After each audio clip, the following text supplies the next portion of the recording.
Now, as some of you know, I'm a fan of the business guru Seth Godin because he really doesn't talk about business very much. He talks about spiritual things a lot.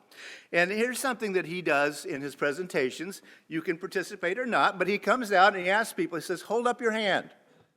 And people hold up their hand. All right.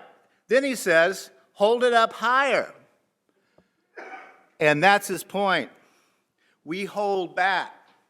We have learned to not give 100% because we're afraid of being asked for more than 100%. And so we save something back from ourselves.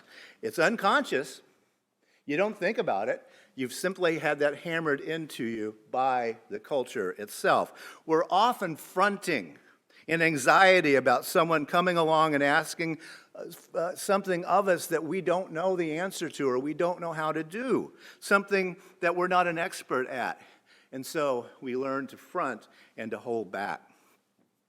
You know, it's the hokey pokey thing, right? You put your whole self in, you take your whole self out, but we learn to pretend to put our whole self in, but we're not doing that. Which goes back to Alice Walker's point, the more I wonder, the more I love. More. Seth Godin also has this to say to us. Even the longest biography is only 66 hours on audio, he says. This means that the author has to leave out almost everything.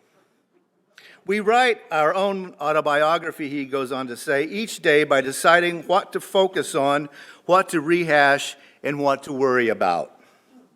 The same life story can be told in many ways, and the way we tell it changes who we are and who we become.